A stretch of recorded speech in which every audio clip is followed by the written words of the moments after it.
the merchant went to ask his wife about something and found her lying in the middle of the room. An arrow was fixed in the ground within half a yard of her head.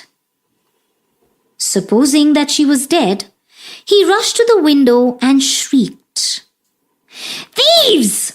Thieves! They have killed my wife!"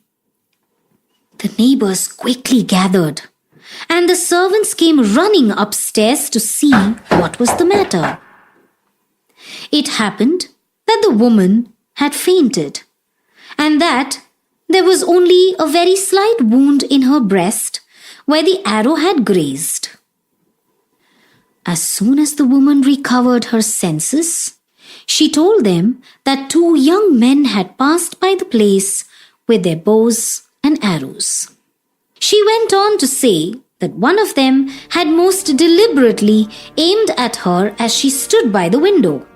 On hearing this, the merchant went to the king and told him what had taken place. His Majesty was much enraged at such audacious wickedness and swore that most terrible punishment should be visited on the offender if he could be discovered. He ordered the merchant to go back and find whether his wife could recognize the young men if she saw them again. "Oh yes," replied the woman. "I should know them again among all the people in the city."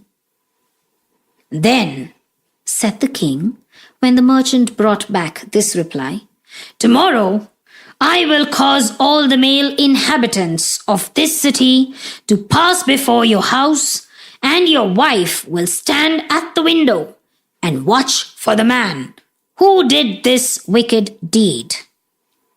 A royal proclamation was issued to this effect. So the next day, all the men of the city assembled and marched by the house of the merchant.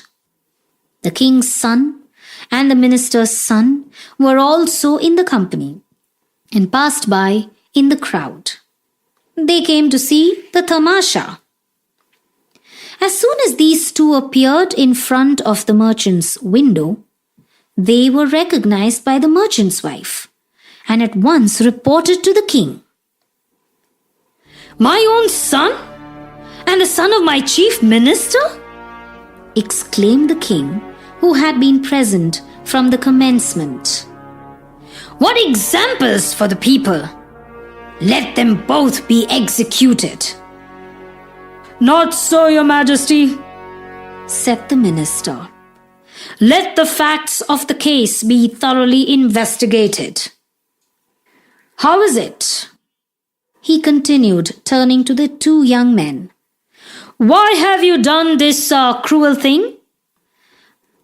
I shot an arrow at a bird that was sitting on the sill of an open window in the house and missed," answered the prince.